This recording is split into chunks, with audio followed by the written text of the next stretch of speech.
बिस्मिल्लाहिर्रहमानिर्रहीम, अस्सलाम वालेकुम and a very good morning. Good morning public में आपको खुश आमदीद कहूँगी। मैं हूँ अर्मिला हसन। उम्मीद करते हैं जी आप बिल्कुल ठीक ठाक होंगे, मज़े में होंगे, आपकी सुबह अच्छी हुई होगी। कल मैंने आपको बिला वजह सुबह सुबह नसीहत की थी कि इस मौसम बदल रहा है, मौसम में एहतियात करें, गला फ्लू ये सब चीज़ें, और आज मैं ख़ुद उस चीज़ का शिकार हुआ। आज सुबह सुबह मुझे अपना जो कह लें गला बंद होता हुआ महसूस हो रहा था और साथ साथ फ्लू का भी कुछ जो कह लें सिम्टम्स आ रहे हैं। सो मैं ख़ुद मेंटली प्रिपेयर्ड हो गई हूँ। मैंने सबसे पहले उठ के जो शानदा पिया है कि आपको पी लेना चाहिए ताकि आपने बोलने का काम है मेरा, तो ये बहुत ज़रूरी होता है कि बोलने के लिए आपकी आवाज़ निकलना बहुत ज़रूरी है।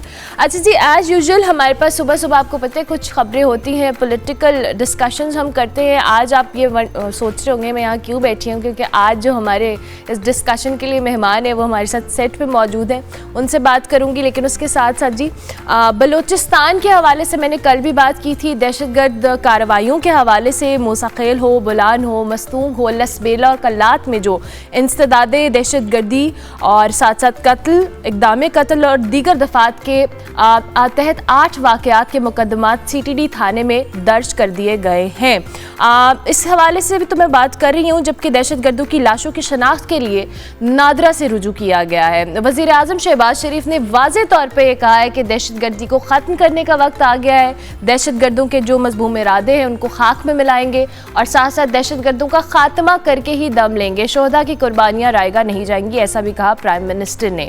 अफवाज पाकिस्तान हो, सिपा सालार हो, पुरज़्म है। इस मकसद के लिए अफवाज पाकिस्तान को तमाम वसाइल मुहैया करेंगे और दुश्मन के साथ ना बातचीत होगी, ना हो सकती है, और ना ही कोई नरम रवैया अख्तियार किया जा सकता है। दूसरी तरफ अगर बात की जाए तो खैबर पख्तूनख्वा में जी पाकिस्तान तहरीक इंसाफ में मज़ीद इख्तलाफात सामने आए हैं। वज़ीर आला KP ने अरकान असम्बली आतिफ खान और शेर अली अरबाब को पार्टी ओहदों से हटा दिया है। आतिफ खान के हवाले से मैं आपको बताऊं तो PTI पेशावर रीजन के सदर थे और शेर अली अरबाब ज़िला पेशावर के सदर थे। आतिफ खान ने बरतरफ जो वज़ीर है शकील खान के हक़ में बयान दिया था, जबकि शेर अली अरबाब ने वज़ीर आला पर एतमाद से मुतल्लिक जो इकरारनामा है इस पर दस्तखत करने से इनकार कर दिया था।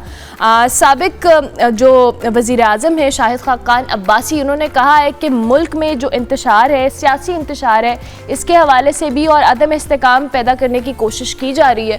सियासी जमातें एक टेबल पर बैठ के मुल्क के मसाइल का हल ढूंढें, और ये इस हवाले से तो हम बार बार बात खुद भी कर रहे हैं और मुख्तलिफ सहाफ़ियों का बुज़रा के यही कहना है कि जी बातचीत होनी चाहिए, बातचीत के रास्ते बंद नहीं होने चाहिए। और शाहिद खाकान अब्बासी ने यह भी कहा कि अगर सियासी अदम इस्तेकाम नहीं होगा तो फिर बलूचिस्तान जैसे वाक़यात भी होंगे। इस सारी सूरत हाल पर बात कर लेते हैं। हमारे साथ हमारे सीनियर सहाफ़ी हैं, पब्लिक फैमिली का हिस्सा है, अनीक नाजी साहब हमारे साथ मौजूद हैं, उनको खुश आमदीद कहते हैं। Thank you very much sir, good morning. जी गुड मॉर्निंग, कैसे हैं आप? ठीक ठाक हैं जी अल्हम्दुलिल्लाह। Sir thank you very much कि आप तशरीफ़ लाए आज। सबसे पहले तो बलूचिस्तान वाक़े के हवाले से हमने बात कल काफ़ी दिनों से हो भी रही है जब से वाक़या पेश आया है, लेकिन ये जो एक अनफॉर्चुनेट चीज़ है, मैं कल भी यही बात करी थी कि हमने बड़ी मुश्किल से ओवरकम किया था इन दहशतगर्दी के वाक़यात को। दो की स्ट्रगल अभी भी थी हमारी, लेकिन स्टिल दोबारा से ये चीज़ें सर उठाने से जो अदम इस्तेकाम है उसकी कैफियत मज़ीद पैदा हो रही है। जी आपने दुरुस्त फरमाया। असल में तो दहशतगर्दी के ख़िलाफ़ ये जंग जो है ये इसको अब तकरीबन 23 साल से ज़्यादा का अरसा हो गया है, और इस अरसे में फ़ौजी हुकूमत भी रही जो परवेज़ मुशर्रफ की थी। इस अरसे में परवेज़ मुशर्रफ के ही दौर में फ़ौजी हुकूमत और असम्बली इन दोनों का एक वन पेज भी था। इसी दहशतगर्दी के ख़िलाफ़ जंग में 2008 के इलेक्शन हुए, 2013 के इलेक्शन हुए, 2018 के इलेक्शन हुए, और वहाँ भी हमने देखा अस्करी क़यादतें वहाँ बदलती गईं। परवेज़ मुशर्रफ आए, उसके बाद फिर अशफाक परवेज़ कियानी आए, राहील शरीफ आए, क़मर जावेद बाजवा आए, और सियासी चेहरे भी वहाँ बदलते रहे। आपने देखा कि नवाज़ शरीफ आए, पीपल्स पार्टी की पहले हुकूमत रही, यूसुफ रज़ा गिलानी, राजा परवेज़ अशरफ, फिर नवाज़ शरीफ, फिर शाहिद खाकान अब्बासी, फिर PTI की गवर्नमेंट, और अब ये। तो इसका मतलब ये है कि हमने जो पाकिस्तान में जहाँ तक सियासी और हुकूमती निज़ाम का ताल्लुक़ है, वो तो हमारे पास जो भी अवेलेबल फार्मूलेस थे सारे आजमा के, यानी वो होते रहे हैं। और दहशतगर्दी के ख़िलाफ़ जंग, हमारी कुर्बानियाँ पाक फ़ौज के शहदा हों, पुलिस के हों, बम डिस्पोजल स्क्वाड के हों, पोलियो वर्कर्स हों, फिर आम शहरी, औरतें, बच्चे, बदतरीन लहरें हमने देखी दहशतगर्दी की, लेकिन हम सर्वाइव करते चले गए। और जैसा कि आपने फरमाया, बिल्कुल दुरुस्त फरमाया, कि उसके बाद इसको कंट्रोल भी किया गया, इस मैनस को कम भी किया गया। इसका मतलब है कि हमारे अंदर वो ताकत मौजूद है कि हम अगर चाहें तो इकट्ठे होकर इस अफरियत का मुकाबला इत्मीनान से कर सकते हैं। मैं ये नहीं कह रहा कि इत्मीनान से हम कर सकते हैं, लेकिन उसके लिए ज़रूरी क्या है, वो ये है कि जब भी हम एक होकर, हमने जब तय किया है कि दुश्मन एक है, मुश्तरका, वो दहशतगर्दी है, तो उस पर तो काबू हमने पाया भी है, कम भी किया है। अब फिर ज़्यादा हो गई है तो उसको फिर इंशाल्लाह हम कम करेंगे, उम्मीद रखनी चाहिए, यकीन रखना चाहिए। लेकिन इसके लिए सबसे ज़्यादा ज़रूरी जो चीज़ है जी, वो है क्लैरिटी। क्लैरिटी होनी चाहिए। जहाँ पे आप नर्वस होते हैं, मतलब ये जब परवेज़ मुशर्रफ के ज़माने में शुरू हुआ तो हम उस वक्त भी बहुत एक अरसे तक एक इंतशार का शिकार रहे। वो इंतशार जो है वो यहाँ है। वो जो इंतशार है उसका सबूत, जब मैं कहता हूँ यहाँ है, तो उसका सबूत वो है कि मिसाल के तौर पे अफगानिस्तान में जब तालिबान ने कब्जा किया तो हमारे यहाँ अक्रॉस द स्पेक्ट्रम किसी का ताल्लुक किसी भी सियासी जमात से था, सब ने उसको सेलिब्रेट किया और सब ने कहा कि उस वक्त वज़ीर आज़म ने कहा जो गुलामी की जंजीरें तोड़ दी, और बड़े नारे लगाए गए। यहाँ मसला, अब आप समझ रही हैं कि प्रॉब्लम कहाँ है। तो जब तक ये क्लैरिटी नहीं आती कि टेररिस्ट है कौन, नेशन स्टेट क्या होती है, और नेशन स्टेट का यानी जो मॉडर्न यानी जो दुनिया है इसमें रहने का तरीका क्या है, जब तक हम इन कॉन्सेप्ट्स में क्लियर नहीं होते, आगे एक्शंस जो हैं वो मुतासिर होंगे उससे। हमें मालूम होना चाहिए कि कौमी रियासत दुनिया में रहने का एक तरीका है। एब्सोल्युटली। और इस कौमी रियासत में रहते हुए अब आप माजी की सल्तनतों के ख्वाब नहीं देख सकते। हमारा किसी भी कौमी रियासत में रहने वाला, उसका सिरे से ये जिम्मेदारी ही नहीं है कि वो अपने हमसाये के जिम्मेदारी उठाकर ये कहे कि हमने इनको भी ठीक करना। बिल्कुल ठीक है। ये आपकी जिम्मेदारी नहीं है। हमारे सामने मिडिल ईस्ट के अरब छोटे छोटे ममालिक हैं, यूएई, वो सारे मुसलमान हैं, वो सारे अरबी बोलते हैं, उन सब की तारीख मुश्तरका है, उनका कल्चर सबका एक है, लेकिन वो अलग-अलग मुल्क हैं। वहां पे कोई ऐसा तस्वुर नहीं है कि आइए एक हो जाएं और हम सब एक हैं, ऐसा कोई तस्वुर नहीं है। अच्छा, यूरोपीय यूनियन है, वो सारे के सारे इंडिपेंडेंट कंट्रीज हैं। सेकेंड वर्ल्ड वॉर जिन ममालिक में हुई थी वो इस वजह से नहीं हुई थी कि उनका मजहब का कोई मसला था, वो सब क्रिश्चियन ही थे। यानी उनका कोई मजहब रिलीजन की बुनियाद पे नहीं है। लेकिन वो क्लियर थे इस मामले में। नहीं, फ्रांस और इंग्लैंड की और जर्मनी, ये फौजें जब लड़ रही होती थी, अमेरिका की फौजें, तो कई ऐसे वाकयात हैं कि दूसरी जंग अजीम के दौरान वो फौजी जो फील्ड में लड़ रहे हैं, वो क्रिसमस के मौके पे उन्होंने कुछ घंटे के लिए वो फायरबंदी कर दी और दोनों तरफ क्रिसमस सेलिब्रेट हो रही। वो क्यों लड़ रहे थे? वो नेशन अपने मुल्क के लिए लड़ रहे थे। आप कह रहे हैं कि हमारे यहाँ अनफॉर्चुनेटली क्लैरिटी का इशू है कि हम एज ए नेशन क्या चाहते हैं, हम एज ए स्टेट क्या चाहते हैं। नाजिर साहब, आपने भी खुद बात की, लेकिन ये क्लैरिटी ऊपर से आती है। जाहिर है अब एक कौम का माइंड बनाना पड़ता है, और जब तक लीडर नहीं उस सोच के तहत काम करेंगे या प्रेजेंट नहीं करेंगे अपने आप को, तो वो क्लैरिटी तो आवाम के अंदर भी नहीं आ सकती। इसमें तो कोई शक ही नहीं है। और मैं आपसे गुजारिश करूं कि ये हमारा जो उस वक्त मौजूदा दस्तयाब तारीखी शऊर जो हमारे यानी मेजॉरिटी ऑफ लोगों में है, अनफॉर्चुनेटली वो झूठ पड़ा हुआ है, गलत बयानी है। और ये जो आपने बात की है, वो क्लैरिटी क्यों नहीं आ पा रही है? वो क्लैरिटी इसलिए नहीं आ पा रही है कि अभी तक हम यानी पार्लियामेंट जो कि इज्तमाई दानिश और जहानत का एक फोरम होता है मुल्क का, ये वो मसाइल हैं जिनको इब्तदा में हल हो जाना चाहिए था। मालूम होना चाहिए था कि नेशन स्टेट क्या होती है, मालूम कौमी रियासत, यानी हमारा ये काम ही सिरे से नहीं है कि हम पुराने सल्तनतों के, हम शायरी उठा के मिसाल के तौर पर अल्लामा इकबाल की, और वो उसको रोमांटिसाइज करके, जो कि बहुत अच्छी बात है, शायरी होती है इसलिए, या यानी शायरी है ना, वो तो रोमांटिसाइज है। अब उसमें तो महबूब के लिए आप तारे भी तोड़ के लाने के दावे करते हैं, चांद भी तोड़ के लाने। अब इसका मतलब ये तो नहीं है कि आप वाकई निकल जाएं। एग्जैक्टली। मीनारे पाकिस्तान से छलांग लगानी है कि मैंने वो इस तारा पकड़ता हुआ नीचे गिरूंगा। प्रैक्टिकली ये चीजें नहीं हो सकती हैं। तो इसी तरह से अल्लामा इकबाल की भी वो जो शायरी है, जिसमें वो उकाब के साथ भी एक मोहब्बत का और रोमांस का इजहार कर रहे हैं, वहाँ वो एक ख़ास तरीके से उन सिपाहियों को देख रहे हैं तारीख के मैदान में, जिन लोगों ने तारीख के मैदानों में लड़ाइयाँ लड़ी सल्तनतों के ज़माने में, अब वो आप शायरी उठाएं और उठा के आज अप्लाई कर दें तो वही हाल होगा जो हो रहा है। एग्जैक्टली आप एक बात, तो क्लैरिटी हमें बड़ी ज़रूरी है और उसके लिए हमें इस वक्त देखिए जो इंतज़ाम संभालने वाले लोग हैं, ज़िम्मेदार हैं, वफाकी हुकूमत है या अस्करी क़यादत है, जनरल आसिम मुनीर के बारे में अच्छी खबर ये है कि वो कम अज़ कम अपने कॉन्सेप्ट्स में बहुत क्लियर हैं, चूँकि हाफ़िज़ कुरान भी हैं तो वो बहुत क्लियर हैं। तो वो फिर कुरान की आयतें कोट करके बता रहे होते हैं कि ये जो काम तुम इस्लाम के नाम पे कर रहे हो ये फसाद है, ये दहशत गर्दी है। आपको पता है कि बरतानिया में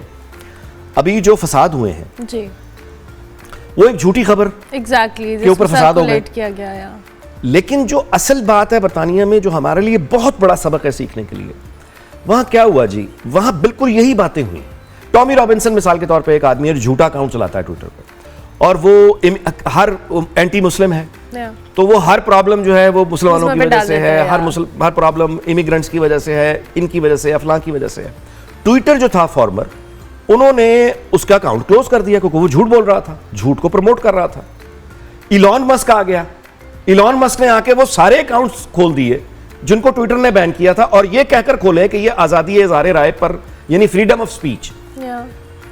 मैं आपको बताऊं कि ये क्लासिक एग्जाम्पल है कि वो हमारे यहाँ शालमी का कोई सेठ हो, चनियोट का कोई सेठ हो या इलॉन मस्क हो, बुनियादी तौर पे ये जो न्यू लिबरल इकोनॉमी है ना, इसकी अखलाकियात ये हैं कि अगर आपके पास पैसा है तो आप ज़हीन भी हैं, आप दानिश्वर भी हैं, आप यानी दुनिया के हर काम के मास्टर हैं अगर आपके पास पैसा है। ये है न्यू लिबरल स्टैंडर्ड सेट कर दिया। अब बैटरियां ठीक करता हुआ एक आदमी आया है जो अपने काम में बहुत कमाल है। इलॉन मस्क ने जो कंट्रीब्यूशन ह्यूमन सिविलाइजेशन में है, सलूट है उसको। लेकिन इसका मतलब ये नहीं है कि वो हिस्ट्री का या पॉलिटिक्स का या सोशल साइंसेस का एक्सपर्ट है और अब वो मुल्कों को बताएगा, कौमों को, कि रहने का तरीका क्या है। फ्रीडम ऑफ स्पीच के नाम पे उसने फसादी अकाउंट खोल दिया। इंग्लैंड के बारे में उसने कमेंट दिया कि civil war is inevitable in the UK. ये ऐसा ही, ये तो बहुत ही भयानक कमेंट है। किसी मुल्क के बारे में आप कह रहे हैं सिविल वॉर शुरू, उसके ऊपर पूरी देख रहे रद्द अमल को देखिए। पहले बरतानवी हुकूमत की तरफ से जवाब आया, उन्होंने कहा, उसके बाद उन्होंने वो जो सोशल मीडिया पोस्ट्स थी उनको उठाना शुरू किया और अदलिया 24 घंटे लगाई।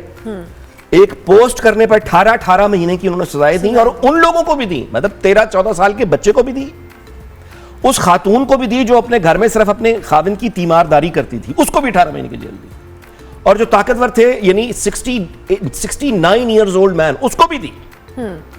कानून सबके लिए। तो उन्होंने उसका जवाब इंग्लैंड में उन्होंने, अच्छा, लेकिन असल चीज ये नहीं है कि हुकूमत ने क्या किया, अदलिया ने क्या किया, मीडिया, असल बात यह है कि जो मुकामी कौम है अंग्रेज, उन्होंने क्या किया।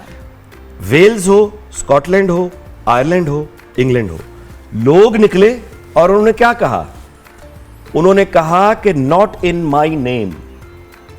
उन्होंने कहा कि तुम ये जो इंग्लैंड का नाम लेके फसाद कर रहे हो कि तुम्हें इंग्लैंड से प्यार है, तुम्हें इंग्लैंड की सकाफत से प्यार है, तुम्हें इसलिए बाहर की सकाफतें बुरी लगती हैं कि तुम्हें इंग्लिश, यानी ये जो सेंट जॉर्ज, वो जो वाइट फ्लैग है इंग्लैंड का, तुम्हें इसका, तुम ये झंडा उठाते हो और तुम फसाद करते हो, ना तुम्हारा इंग्लैंड से कोई ताल्लुक है, ना तुम्हारी हमारी हिस्ट्री से कोई ताल्लुक है, तुम सिर्फ और सिर्फ फसादी हो। इसको कहते हैं क्लैरिटी। अच्छा नाजी साहब, नस्ल परस्त उठे, कौम उठी, अच्छा, और कौम ने उनको ऐसे दबोचा। अच्छा, अब नाजी साहब मसला यहाँ पे ये है कि ये जो आप जिस माइंडसेट की नेशन के अंदर बात कर रहे हैं ना, it took a lot of time, और उन्होंने कहीं से इस इब्तिदा तो कहीं से की थी। हम अपनी इब्तिदा तो करें, हम वो भी नहीं कर रहे हैं इब्तिदा। अब आप मुझे बताइए, यहाँ माइनॉरिटीज पर हमले होते हैं, मैं माजरत के साथ अर्ज कर रहा हूँ, अपना इज्तमाई ज़मीर जरा टटोल के देखें। हमारे यहाँ अकलियतों पर हमले होते हैं। सियालकोट पर मिसाल के तौर पे पूरी कौम को शर्मिंदगी उठानी पड़ी, श्रीलंका के बंदे को झूठा इल्जाम लगा के। आप मुझे बताइए, कभी सिविल सोसाइटी, जिस चीज का नाम हमने सिविल सोसाइटी रखा हुआ है, ये लोग निकल के इन्होंने कभी मोमबत्तियां लिबर्टी में जलाई? ये लोग कभी, हम लोग, मैं अपने आप को शामिल कर रहा हूं, मैं कभी माल रोड पे निकल के मैंने एहतजाज किया है कि मेरे नाम पर आप ये फसाद नहीं कर सकते, इस्लाम के नाम पर आप ये बम नहीं चला सकते, बिल्कुल ऐसा। पाकिस्तान का नाम लेकर आप यानी मासूमों को नहीं मार सकते, आप दीन का नाम लेकर मासूमों को नहीं मार सकते। ये होती क्लैरिटी, वो क्लैरिटी हमारे यहाँ नहीं है, अनफॉर्चुनेटली वो नहीं है। अच्छा जी, अब पॉलिटिकल अनस्टेबिलिटी, ये एक ऐसा चैप्टर है जो ख़त्म होने का या क्लोज होने का नाम नहीं ले रहा। हर दौर के अंदर हमने देखी है इस तरह की चीज़ें, कॉन्फ्लिक्ट्स आते हैं, लेकिन आई साहब इस बार जो हम स्टेबिलिटी का लैक देख रहे हैं उसकी बहुत सारी रीज़न्स हैं, हम सबके सामने हैं। हमने सियासी अपने मफादात को प्रायोरिटी पर रख कर अवामी मसाइल को कहीं बहुत पीछे कर दिया है, और उसी वजह से आपस के जो इख्तलाफात हैं वो हम सबको एज ए नेशन हम उससे सफ़र कर रहे हैं। कैसे आएगी ये स्टेबिलिटी? स्टेबिलिटी तो रूल ऑफ लॉ से आती है, इसके अलावा दूसरा कोई चारा नहीं है। रूल ऑफ लॉ जो है ये अप्लाई करना पड़ता है। मैं अभी आपके जो खबरों में भी चल रहा है कि टेलीग्राम एक बहुत बड़ा ऐप था, ही इज़ अ बिलियनियर, उसका मालिक रशियन है, वो दुबई में रहता है, फ्रेंच नेशनलिटी उसके पास है। आपको पता है कि जब उसे गिरफ्तार किया वो पेरिस एयरपोर्ट पर अपने प्राइवेट प्लेन का इंतजार कर रहा था, अपने ज़ाती जहाज़ में जिसमें बैठ कर उसने जाना था। Rule of law French authorities ने पकड़ा है और उस पर वो कानून लागू किया कि जो पब्लिशिंग हाउस पर होते हैं, आपने मेरी किताब छाप दी, आप बर्रियो ज़िम्मा नहीं हो सकते कि किताब में क्या छपा है मेरा कोई ताल्लुक नहीं है, आपने छापी है या मेरी बात समझ। तो रूल ऑफ लॉ जब तक हमारे यहाँ वो रूल ऑफ लॉ, उसके लिए हमें यानी एफर्ट करनी है, और वो जब तक स्टैब्लिश नहीं होगा स्टेबिलिटी नहीं आ सकती। देखिए मैं आपसे गुजारिश करूँ कि स्टेबिलिटी का ताल्लुक अब ये आज की दुनिया में साबित है कि स्टेबिलिटी जो है किसी भी मईशत को फलने फूलने के लिए जिस चीज़ से गरज होती है वो स्टेबिलिटी है, पॉलिटिकल सिस्टम नहीं है। स्टेबिलिटी आप दुबई की आमरीत में ले आएं, स्टेबिलिटी आप सऊदी अरब की आमरीत बादशाहत में ले आएं, स्टेबिलिटी आप चीन की कम्युनिस्ट पार्टी की आमरीत में ले आएं, स्टेबिलिटी आप जर्मनी, फ्रांस, इंग्लैंड की जमहूरियतों में ले आएं। असल चीज़ ही स्टेबिलिटी है। जितनी स्टेबल आप होते चले जाएंगे, सिंगापुर स्टेट छोटी सी सिटी स्टेट है, आप उनका राइज देखें क्या है। ताइवान देखिए छोटा सा मुल्क है, उनकी एक कंपनी इस वक्त दुनिया में सेमीकंडक्टर बनाने में मतलब इतनी बड़ी कंपनी हो चुकी है कि एक है इमर्जिंग पावर चाइना, दूसरी मौजूदा पावर सुपर पावर, दोनों की लड़ाई ताइवान की टेक्नोलॉजी पर हो रही है। इमेजिन कि उनकी प्रायोरिटीज क्या हैं और उनका विजन क्या है कि वो टेक्नोलॉजी की बेस के ऊपर आपस में। अभी आप देखिए, मैं आपसे गुजारिश करूं, मैं हमारे यहाँ जिस चीज़ पर असल दुख होता है ना, वो ये है कि हमारे यहाँ मैं तो अपनी फील्ड की बात करूंगा, मीडिया की। मेरा चूंकि एक बैकग्राउंड ड्रामे का भी है, मैं दयानतदारी से बता रहा हूं कि हमारे यहाँ इस कदर क्लास और क्वालिटी का डायरेक्टर बैठा है, एक्टर्स हैं, पूरी प्रोफेशनल टीम्स हैं, काम नहीं है, काम नहीं है। आपको पता है भारत में ये जो चैनल्स हैं साइंस के, कार्टूनों के, ये आपके ज्योग्राफी और ये इस तरह के चैनल्स, उनकी जो प्रोग्रामिंग होती है उसकी सिर्फ डबिंग आर्टिस्ट, यानी जो लोग डब करते हैं गुजराती में, तमिल में, तेलुगु में, हिंदी में, वो जो डबिंग करने वाले लोग हैं उनके यानी मुंबई में उनके, आप जाके वो ऑनलाइन सर्च कर लीजिए, average flat in Mumbai is about 12-14 crore रुपए इंडियन, जो कि हमारे यहाँ से ये डबिंग आर्टिस्ट जो हैं वो मतलब है उन इतना काम है। अच्छा, फिर वहाँ की और हमारे यहाँ अगर देखिए कि रीजन में जब तक हम अपने ताल्लुकात ठीक नहीं करेंगे, आप अंदाजा नहीं कर सकती हैं कि भारत अगर हमारे उनके साथ अच्छे ताल्लुकात हो जाएं तो वो लोग यानी जो दुनिया से बाहर भारतीयों से मिले हैं या भारत में जाके उन्होंने देखा है, वो अंडरस्टैंड कर सकते हैं कि अगर आपको मसलन मुझे अमृतसर जाने का इत्तफाक हुआ, आप तसव्वुर नहीं कर सकती हैं कि वहाँ पे शॉप में जाके आप सिर्फ इतना बता दें कि आप लाहौर से आए हैं सर, बस उसके बाद वेलकम मिलता है आपको। मैं कहता हूँ कि वो शॉप वाला सारे काम दुनिया के छोड़ देगा, उसको समझ नहीं आएगी कि वो आपकी खिदमत क्या करे। लोगों को मालूम है, कोई आपसे पूछेगा अच्छा जी आप लाहौर से आए, ओ जी भगवानपुरा है जी अब तक, ओ जी एक दयाल सिंह कॉलेज होता था वो है जी, ओ जी वो मंडी बहाउद्दीन कैसी है जी, वो आपसे दीवानों की तरह यानी वो करते हैं, बिल्कुल मट्टी उठा के लेके जाते हैं लाहौर की शॉपिंग बैग में डाल के। अच्छा, तो हमारे यूरोप में क्या हुआ, फ्रांस और जर्मनी की हिस्ट्री क्या है जी? तो वो हमारा एक जब तक लोकल हमारे यहाँ मिसाल के तौर पे टमाटर यहाँ रुल रहा होता है, वहाँ काल पड़ा होता है, वहाँ रुल रहा होता है, हमारे यहाँ ब्लैक हो रहा होता है। तो हमारे आपस की जो ट्रेड है उसमें फिर हमारे लिए उसमें ओपनिंग्स बहुत ज़्यादा है अच्छे ताल्लुकात में। लेकिन उसके लिए भी क्या चाहिए, सबसे पहले क्लैरिटी। आप मुझे ये बताइए, घूम फिर के क्लैरिटी के ऊपर आप मुझे ये बताइए, दुनिया भर में खानदान हो, कारोबारी कोई रकाबत हो, बंटवारे होते हैं या नहीं होते? बिल्कुल होते हैं। होते हैं ना, बंटवारे क्यों होते हैं? बंटवारा होने का बुनियादी मकसद ये है कि फसाद खत्म हो जाए। भाई हम इकट्ठे नहीं रह सकते, अलग हो जाए, अलग हो जाए। क्यों? अलग होने का मकसद क्या है? फसाद का खत्म होना, लड़ाई का खत्म होना। हमने यहाँ नए फसाद पैदा अगर आपने लड़ना ही है, फसाद ही करना, तो इकट्ठे रहे। यानी उसकी जरूरत क्या थी? भाई अलग होने की कोई कीमत होती है, मुफ्त में नहीं होती। मियां बीवी भी अलग हो जाएं, वो दोनों अपनी अपनी कोई कीमत देते हैं, मुफ्त में नहीं आती है अलहदगी। तो अलहदगी की कीमत दे दी, फसाद फिर भी जारी रखा हुआ है। कोर्ट में आप गए हुए हैं, दोनों बर्बाद हो रहे हैं, वकीलों को पैसे दे दे के। ओ भाई जब अलहदा ही होना है तो हो जाओ फिर अलहदा। ठीक है, आप मेरी बात समझ रहे? अकल का तकाजा क्या है? तो जब आप अलहदा हो गए, हम लोग अलहदा हो गए कि हम नहीं रह सकते इकट्ठे, पाकिस्तान बन गया, तो चलो फसाद खत्म हो गया, अब अच्छे हमसाए की तरह रहे। और जो कि हुआ, ठीक है, 47 से 64 तक यही था। आपके इल्म में होना चाहिए, जो हमारे लोग नहीं जानते, कि 64 की जंग तक इंडिया जाने के लिए आपको किसी वीजे की जरूरत नहीं थी। एक रेड कलर का परमिट होता था, बॉर्डर पे दिखा के चले जाते थे, इस तरह रेड परमिट दिखा के वो भी यहाँ आ जाते थे। ये इफ्तिखार आरिफ साहब हमारे बहुत बड़े दानिश्वर हैं, ये 50s में आए हैं, 56 या 57 में आए हैं, लखनऊ यूनिवर्सिटी के पढ़े हुए हैं। आप मेरी बात, तो वहां पे हमें नॉर्मल होना है। अफगानिस्तान के साथ हम दुआई कर सकते हैं कि हमें अपने ताल्लुकात को बेहतर करना है, ताकि तभी चीज़ें, हम जिस स्टेबिलिटी की बात करें और क्लैरिटी की बात अभी नाजी साहब ने की। बहुत शुक्रिया नाजी साहब आपके वक्त का। अनीक नाजी हमारे साथ मौजूद थे जी। वैसे हमने चूँकि डिस्कशन जो हो रही है उनके मुताबिक जब तक हुक्मरानों में, नेशन में, एज ए नेशन हमारे अंदर क्लैरिटी नहीं आएगी, हम स्टेबिलिटी के हवाले से उस तरह से जो कह लें कदम नहीं बढ़ा सकेंगे। ब्रेक लेते हैं, ब्रेक के बाद वापस आते हैं। आप देखते रहिए गुड मॉर्निंग पब्लिक।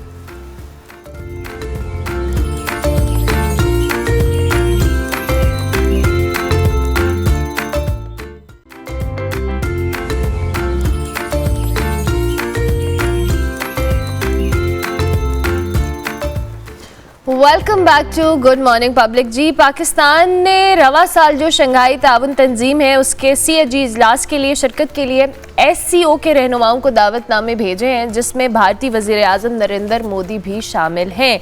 ये इजलास जो है जी रवा साल 15 और 16 अक्टूबर को इस्लामाबाद में होगा। दावतनामा जो खुद पाकिस्तान के वज़ीर आज़म शहबाज शरीफ साहब ने भेजा है। भारत और पाकिस्तान के ताल्लुकात की जो नौयत है उसकी वजह से इस बात का इम्कान तो कम है कि मोदी साहब खुद इस्लामाबाद तशरीफ़ लाएंगे, लेकिन भारतीय मीडिया के मुताबिक अभी तक इस दावतनामे के पर अभी कोई फैसला नहीं किया गया। नरेंद्र मोदी की जगह कोई वज़ीर शायद शिरकत के लिए आ सकता है। आखिरी बार जी 2015 में भारत की जो वज़ीर हैं, वज़ीर ख़ारिजा हैं सुषमा स्वराज साहिबा, उन्होंने शंघाई ताउन तंजीम के इजलास में शिरकत की थी और पाकिस्तान का दौरा किया था। और क्या इस इजलास के सबब और ये जो दावतनामा भेजा गया है इससे पाक भारत ताल्लुकात में कोई बेहतरी आ सकेगी, इस पर बात करेंगे। हमारे साथ डॉक्टर जमील एम खान साहब मौजूद हैं, साबिक सफ़ीर, इनको खुश आमदीद कहते हैं। Thank you very much doctor साहब, बहुत शुक्रिया आपके वक्त का। Good morning, I hope you are doing well. ये अच्छी बात है कि पाकिस्तान की तरफ से ये दावतनामा भेजा गया है, दो कि हमें ख़ित्ते के अंदर पाक भारत ताल्लुकात की कशीदगी को कम करने के हवाले से ये एक अच्छा इनिशिएटिव तो है, लेकिन इंडिया का इस पर रिस्पॉन्स आप क्या समझते हैं, पॉजिटिव होगा या नहीं? नहीं, देखिए इंडिया और पाकिस्तान के दरमियान जो ताल्लुकात रहे हैं इस पे इसका मदार ये है कि आने वाले दिनों में up till 15th of October what kind of further relations or what kind of further events would occur, इससे डिपेंड करेगा कि और खिते में क्या कुछ रिटर्न्स हो रहे हैं इंडिया पाकिस्तान द्वारा। हमारा तो उनसे सिर्फ एक ही मौक़िफ़ है और वो मौक़िफ़ है कश्मीर का सबसे बड़ा मसला, और वो मौक़िफ़ है जो कि आर्टिकल 370 और 35 के हवाले से, उसमें पाकिस्तान को अब मेरा ख्याल है आहिस्ता आहिस्ता सोचना पड़ेगा कि हमने पिछले कई बरस इस पे लगा दिए और 2019 से लेकर अब तक, अब हमारा क्या लाया अमाल होना चाहिए, क्योंकि SCO के अपने चार्टर में ये है कि आपने इनवाइट तो करना है तमाम मेंबर्स को, और ये SCO के जो हेड ऑफ़ गवर्नमेंट की या हेड ऑफ़ स्टेट की जो है वो तो फिक्स है कि अल्टरनेट और अल्फ़ाबेटिकली उसका होता है, लेकिन हेड ऑफ़ गवर्नमेंट के लिए ये मेंबर्स डिसाइड करते हैं। जब सबमिट होती है तो उसके मुताबिक पाकिस्तान की इस दफ़ा बारी है और हमने किया है, लेकिन हमें चार्टर के मुताबिक इनवाइट तो करना है। अब रहा सवाल के रिलेशंस में बेहतरी सिर्फ इन्विटेशन से ही इसका दारोमदार नहीं है, इस पर बाकी और अवामिल जो हमारे पहले चल रहे हैं, खिते के अवामिल, ब्लॉक पॉलिटिक्स, ब्लॉक पॉलिटिक्स, ये सारी चीज़ों का हमारे जहन में। और दूसरी बात ये है कि इंडिया का एक रेटरिक है, जिस भी एससीओ समिट में इंडिया आता है वहाँ किसी न किसी लिहाज से अपनी तकरीर में या अपनी गुफ्तगू में समिट के दौरान वो पाकिस्तान को पे नुक्ताचीनी पे आ जाता है।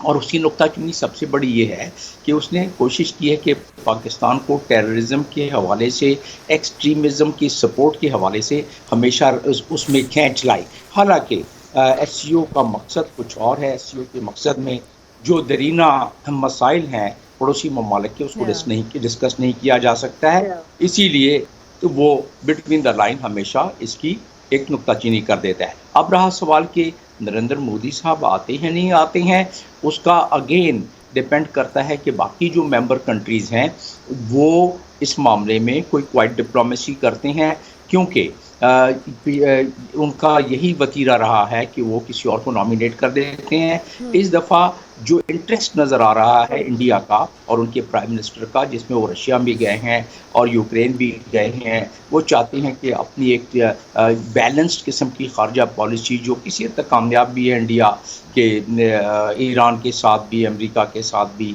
सऊदी अरब के साथ भी जिस हिसाब से चल रहा है, तो चांसेस ये हैं कि अगर खुद ना आए और हमने थोड़ी सी अपनी फॉरेन पॉलिसी के मामले में अपनी इज़्ज़त और वक़ार को मद्देनज़र रखते हुए अगर हमने थोड़ी इसमें हिकमत अमली दिखलाई, तो अगर वो खुद ना आए तो वर्चुअल अपीयर हो सकते हैं कि उसकी इजाज़त है कि कोई अगर हेड ऑफ स्टेट या कोई हेड ऑफ गवर्नमेंट ना आ सके तो वर्चुअल आ सकता है। लेकिन सवाल ये पैदा होता है कि एससीओ की इनके आने और ना आने से क्या फ़ायदियत है। उनका आना उनके अपने इंटरेस्ट में है, मोदी के इसलिए इंटरेस्ट में है कि इंडिया के इस वक्त सबसे बड़ा जो मामला है कि एक्सेसिबिलिटी सेंट्रल एशियन कंट्रीज़ की उसको किस तरह मिले, और वो पाकिस्तान के बगैर उसको नहीं मिल सकती है। चाहे बाहर से वो कोशिश की जा रही है लेकिन उसमें उनको इतना फ़ायदा नहीं है बिकॉज ऑफ द फ्रेट। तो लिहाजा पाकिस्तान, क्योंकि एससीओ की चार्टर में ये बात आती है कि हमने कनेक्टिविटी देनी है, हर मेंबर ने दूसरे मेंबर को गुड्स एंड सर्विसेज के लिए लिंक और कनेक्टिविटी और फैसिलिटी देनी है। तो इंडिया चाहेगा कि वो किसी न किसी तरीके से इस चार्टर को, एससीओ के चार्टर के क्लास 3 को, जिसका आर्टिकल 3 है, वो इस चीज़ को करता है, इनकरेज करता है तमाम मेंबर्स को कि वो एक दूसरों को राहदारी दें। अच्छा डॉक्टर साहब, आपको मैं इंटरप्ट कर रही हूँ, लेकिन आपने भी खुद कहा कि इसमें पाकिस्तान का जो दो के इन्विटेशन से ताल्लुकात की बेहतरी पे हम कमेंट नहीं कर सकते, जाहिर है, लेकिन इसमें अक्टूबर तक, चूँकि इजलास अक्टूबर में होने जा रहा है, तब तक पाकिस्तान की जो सिफारती ताल्लुकात है या सिफारती सतह के ऊपर हम किस तरह की स्ट्रैटेजी को अपना सकते हैं। ज़ाहिर है हमारे मसाइल अपनी जगह मौजूद हैं और उससे हम अपनी डिग्निटी और उसको साइड पे नहीं कर सकते।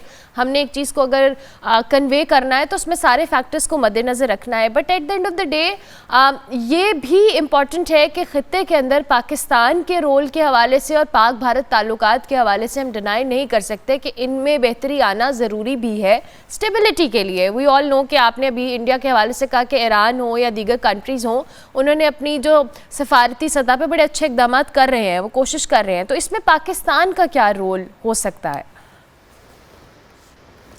पाकिस्तान को बेसिकली जो 2 कदम पीछे चले जाते हैं, 1 कदम आगे आते हैं, इस पे ज़रा गौर करना पड़ेगा। अगर हम 2 कदम पीछे जाते हैं तो 3 कदम आगे आएँ, क्योंकि एससीओ जो है 40% दुनिया की आबादी पर मुहित है, 30% ग्लोबल जीडीपी एससीओ में है, 4 न्यूक्लियर स्टेट इसमें हैं, और दुनिया में अब जो वेस्ट से ईस्ट के तरफ तमाम ट्रेड और बाकी मामला जा रहे हैं, उसकी वजह से इस खित्ते में तरक्की सिर्फ उस सूरत में हो सकती है कि पड़ोसी ममालिक, ख़ास तौर पर कलीदी ममालिक इंडिया और पाकिस्तान जैसे, उनके कोऑपरेशन बढ़े। हम तो सीबीएम के हवाले से भी उनसे बात करते हैं, हमारी तरफ से तो ऑफर आती जाती रहती है, लेकिन इंडिया में अभी लचक थोड़ी इस मामले में, बिकॉज जो बीजेपी गवर्नमेंट है वो that is fuelled and propelled by the RSS जो मेंटालिटी है उसके लिहाज से। लेकिन इन तमाम चीज़ों के बावजूद मैं समझता हूँ कि हमारी खारजा पॉलिसी में ये सेंसिटिविटी होनी चाहिए कि अपने इज़्ज़त व नामूस व वक़ार जो कौमी है उसको कार लाते हुए हम ज़रूर ऐसे माहौल पैदा करें, और ये जो रीजनल ऑर्गेनाइजेशन जिसकी हम बात कर रहे हैं इस वक्त, SCO शंघाई कोऑपरेशन ऑर्गेनाइजेशन, ये बहुत बड़ा प्लेटफॉर्म है। और जो इस ब्लॉक का मैंने आपको बताया कि क्यों बड़ा प्लेटफॉर्म है, और इंडिया का इसमें 135 बिलियन तो सिर्फ वो चाइना के साथ अपना ट्रेड कर रहा है। तो इंडिया को पता है कि अगर वो इस ब्लॉक में थोड़ी बहुत भी टेंशन लेके आएगा तो बाकी ब्लॉक के मेंबर्स भी इतने ज़्यादा कोऑपरेट नहीं करेंगे। तो लिहाजा ये एक मौका है, मल्टीलैटरल फोरम कहलाता है ये। तो इस मल्टीलैटरल फोरम में जो कि अक़वाम मुत्तहिदा के चार्टर के चैप्टर 8 के तहत बनाया गया है, जितने भी ये इस किस्म के रीजनल फोरम हैं जैसे OIC हो गया या SC हो गया, तो उस लिहाज से अगर देखा जाए तो इसको अक़वाम मुत्तहिदा के चार्टर की भी स्ट्रेंथ है, और इसको इस ब्लॉक के जो अपना चार्टर SCO का उसकी स्ट्रेंथ है। उसके लिहाज से हमें चाहिए कि जो CPEC का भी मामला इसी में एम्बेडेड है, इसमें तरक्की दोनों ममालिक के, इंडिया और पाकिस्तान की तरक्की के भी राज मुज़बिर इसी में हैं। लिहाजा इसमें हमें 360 डिग्री विजन के साथ, इसमें हमें खुले दिमाग के साथ ये सोचना पड़ेगा कि हम इस मामले को आगे लेके बढ़ें। आपने भी बात की कि जब भी इंडिया पाकिस्तान के ताल्लुकात में बेहतरी के हवाले से बात आती है तो चाहे अमेरिका हो या दीगर ममालिक हो, उसको इंडोर्स करते हैं कि खित्ते के अंदर इन दोनों ममालिक के ताल्लुकात में बेहतरी आनी चाहिए। अब ये जो आपने कहा कि इस SCO की जिसकी हम बात कर रहे हैं, इसमें जो पार्टिसिपेंट्स हैं उनके लिए क्या आपको लगता है कि उन्हें इन तमाम तर स्टेक होल्डर्स की इन्वॉल्वमेंट रिक्वायर्ड होगी? अगर हम इंडिया के जो प्राइम मिनिस्टर हैं उनको इनविटेशन भेजा गया है, दावतनामा भेजा गया है, तो उसमें उन सब की भी जो राय है या कंट्रीब्यूशन है या उनका ओपिनियन है या सिफारती उनकी एक एफर्ट है वो काउंट होगी? जी, वो तो काउंट बिल्कुल होती है। मेंबर कंट्रीज एक दूसरे को वो अपने अपने सफारत खानों के ज़रिए, अपने अपने फॉरेन ऑफिस के ज़रिए वो इनडायरेक्ट एंड क्वाइट डिप्लोमेसी में एक दूसरे के लिए ऐसे हालात पैदा करते हैं कि उनके रहनुमा आएँ, that they always encourage each other. तो उसमें लेकिन वो कोई मेंबर मुल्क किसी और मेंबर मुल्क को नहीं कह सकता है कि आप ज़रूर पार्टिसिपेट करें।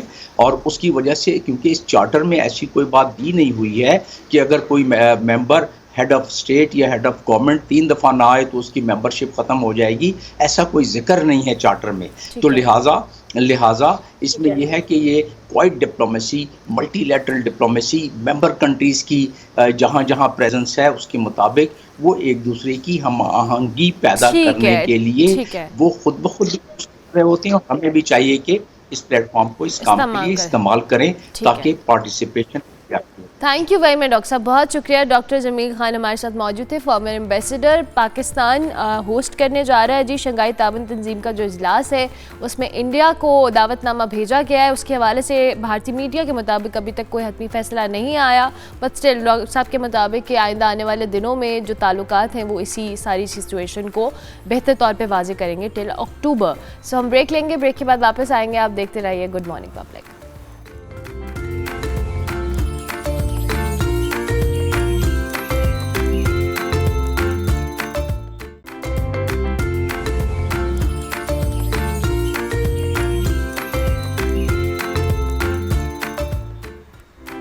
Welcome back to good morning public. जी, ख़वातीन से जब मैं बात करती हूँ ना, और जब वो कुछ ज़िंदगी में अचीव कर रही होती हैं, मुझे इतनी खुशी होती है, इतनी एक्साइटमेंट होती है। और आज जिस खातून से, जिस लड़की से मैं आपकी मुलाकात करवाने वाली हूँ, वो एक बाइकर गर्ल हैं जनाब। बाइक तो चलाती हैं लेकिन उसके साथ साथ आर्टिस्ट भी हैं, और अकेले बाइक पर सफ़र करने के साथ साथ आर्ट करके अपना जो शौक़ है वो भी पूरा कर रही है। उनका सफ़र करने का अंदाज़ बहुत जो कह ले यूनिक है, मुनफरद है। ये सफ़र के दौरान जी आर्ट के ज़रिए मुख्तलिफ़ मकामात की मंजर कशी भी करती हैं, और मंजर कशी करने के साथ साथ हाल ही में उन्होंने लाहौर से खुंजराब का अकेले सफ़र किया है बाइक के ऊपर, जिसको उन्होंने एक ड्रीम टूर्स का नाम दिया है। और ये सफ़र उन्होंने 1 माह के अंदर मुकम्मल किया। 4 साल हो गए हैं जी ये बाइक चला रही हैं, और इनका जो पहला टूर था वो कश्मीर का था जो उन्होंने डिस्कवर पाकिस्तान के साथ किया था। मैं बरीरा खान की बात कर रही हूँ। Thank you very much Bareera, good morning, कैसी हैं आप? अल्हम्दुलिल्लाह बिल्कुल ठीक, आप कैसे हैं? मैं बिल्कुल ठीक। बरीरा, मैं कहती हूँ कि गाड़ी चलाना बहुत मुश्किल है, बाइक चलाना और ऐसे दुश्वार रास्तों के ऊपर चलाना इट्सेल्फ बहुत डिफ़िकल्ट है। और जाहिर है हम स्ट्रेंथ और ये सारी चीज़ों की भी बात करते हैं at the end of the day. So कैसे शौक हुआ कि बाइक पे जाना है, टूर को करना है? Since you are an artist as well, so why not art? खाली आर्ट को क्यों नहीं किया आपने possible? Because my major inspiration for art is nature. और ट्रैवलिंग से बहुत इन्फ्लुएंस होता है मेरा art, so that is like my major inspiration. So ज़बरदस्त। कब शुरू किया बाइक चलाने का शौक़? कैसे हुआ? किसको देखा, किससे सीखी? मुझे बचपन से बाइक चलाने का काफ़ी शौक़ रहा है और मैं पापा को कहती होती थी तो वो हमेशा से बहुत सपोर्टिव रहे हैं और कहते थे हाँ सीखो सीखो। ठीक है। तो उसके बाद फिर जब उन्होंने देखा कि हाँ अब इसका शौक़ बढ़ रहा है तो उन्होंने सोचा कि अच्छा ठीक है अब इसको सिखा देनी चाहिए। फिर उन्होंने मेरे कज़न को कहा था, उन्होंने मुझे बाइक सिखाई थी। और 4 साल हो गए आपको बाइक चलाते हुए? अच्छा, नॉर्मल रोड्स के ऊपर चलाना बाइक इट्स फाइन, लेकिन आप जब इस तरह के रास्तों पे चला रहे होते थोड़ा डिफ़िकल्ट लगा आपको? शुरू में तो लगा था, हाँ। लाइक जब ख़ास तौर पे जब स्लोप्स आती हैं और वो एक्चुअल में इतने शार्प कर्व्स होते हैं और तब मुझे ऐसे लगा था कि अब मैं गई गिर गई, लेकिन ऐसा हुआ नहीं, मैंने चला ली। अच्छा, मुझे ये बताएं कि आपने जैसे ख़ुद कहा कि आप गई, पहला टूर आपका कश्मीर में था, वो कैसा एक्सपीरियंस था और अब आपको कैसा लगता है जब आप जाती हो? या अभी आपने रिसेंटली जो खुंजराब तक अपना अकेले किया, पहले तो अकेले जाने किसने दिया ये बताओ? मेरे पापा हमेशा एक बात कहते हैं, there is no job without risk. और वो मुझे obviously if I am doing this thing तो वो मेरे फादर की सपोर्ट से ही है, फैमिली की सपोर्ट है बहुत ज़्यादा। उससे पहले जब डिस्कवर पाकिस्तान के साथ मैंने ट्रैवल किया था तो दैट वाज अ ट्रैवल कि मैं बस मम्मा पापा को मनाने के लिए किया था कि अच्छा वो मान जाएं फिर मैं सोलो ट्रैवलिंग शुरू करूँगी, क्योंकि मुझे सोलो ट्रैवलिंग का ही शौक था। और मैंने तब ग्रुप में किया था, हम 20 बाइकर गर्ल्स गई थी। So that was fun but और तरह का। उसके बाद मैंने सोलो ट्रैवलिंग शुरू की थी। शुरू में मैंने अपने पेरेंट्स को भी नहीं बताया था कि मैं सोलो जा रही हूँ। अच्छा, खुंजराब का आपने नहीं बताया? नहीं, खुंजराब का तो अभी तो बताया, शुरू में लाइक 4 years ago। ओके। लेकिन उसके बाद आहिस्ता आहिस्ता मैंने उनको बताना शुरू कर दिया। And they were convinced. Yes. I really like it। और मुझे अच्छा लग रहा है कि आप इतनी एक्साइटमेंट और खुशी से बता रही हो कि आपके पेरेंट्स आर सपोर्टिव। और ये बहुत अच्छी बात है कि आप अपनी बच्चियों को ये कॉन्फिडेंस दे रहे हैं, और स्पेशली अगर आपके पेरेंट्स ने आपको सपोर्ट किया है तो इट्स अ बिग अचीवमेंट। मैं आपको कहता हूँ खुंजराब जाने से बड़ी अचीवमेंट ये है कि आपने अपने पेरेंट्स को किया है। मैं हर इंटरव्यू में ये कहती हूँ कि मेरी सबसे बड़ी अचीवमेंट खुंजराब नहीं, मेरी सबसे बड़ी अचीवमेंट उनका ट्रस्ट है। एब्सोल्युटली। अच्छा, तो मुझे बताओ एक्सपीरियंस कैसा रहा जब आप वहाँ गई, आपने सोलो ट्रैवल किया? ज़ाहिर है डिफरेंट कल्चर है, फिर मैं आपकी आर्ट के हवाले से भी बात करूँगी, लेकिन कल्चर मुख्तलिफ है, लोग मुख्तलिफ हैं, ज़ाहिर है आप उनसे मिलते हो, इंटरैक्ट करते हो। How was your experience overall? मेरा सबसे पहला तो यही होता है कि मैंने कल्चरली लोगों को एक्सप्लोर करना है। अच्छा, जब मैं ट्रैवलिंग करती हूँ मेरा मोटिव होता है। ठीक है। सो मैं ज़्यादातर काउच सर्फिंग करती हूँ। काउच सर्फिंग इज़ लाइक लोगों के घर जाकर उनके घर रहना, उनके घर उनका कल्चर देखना। So no hotels basically. कभी कभी यस मे बी जब यहाँ मुझे सेफ़ ना लगे, बट मैं ज़्यादातर उनके घर जाती हूँ। और कल्चरली बहुत ज़्यादा वो फ़र्क है, बहुत ज़्यादा ओपन माइंडेड लोग हैं वो। और बहुत हालांकि हम ये सोचते हैं कि ये लोग इतने ओपन माइंडेड नहीं होंगे और हम जा रहे हैं, एंड यू आर सेइंग कि they are very open minded people. They have a lot of acceptance in them, a lot of. और गिलगित बल्तिस्तान में तो मैंने ये चीज़ ख़ास तौर पर देखी है, औरतों में उनकी ये चीज़ बहुत ज़्यादा देखी है। और जब मैं खुंजराब पास गई थी वहाँ पर सबसे ज़्यादा हूटिंग मेरे लिए औरतों ने की थी। मतलब जब मैं पास कर रही थी वो, I was moving towards the gate और इतनी ज़्यादा हूटिंग की थी मेरे लिए, that was overwhelming.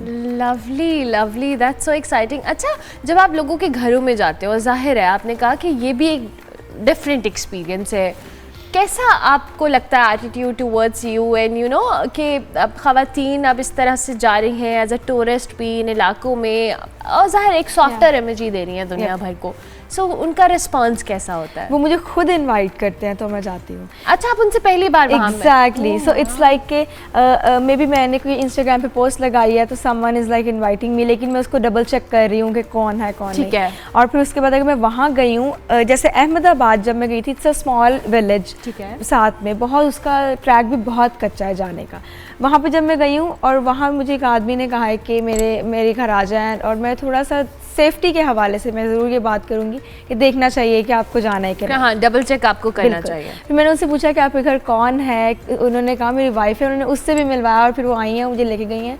They were so warm, they were so amazing people. उन्होंने मुझे अपने घर में बुलाया, इतनी मेहमान नवाजी की है, और फिर उन्होंने कहा हमारे पास नहीं, but I had to go to Hunza. Oh, dream tours. आप सिर्फ बाइक नहीं चलाती हैं, ट्रैवल नहीं करती हैं, आप उस ट्रैवल कोर्स की मंजर कशी भी करती हैं through paintings.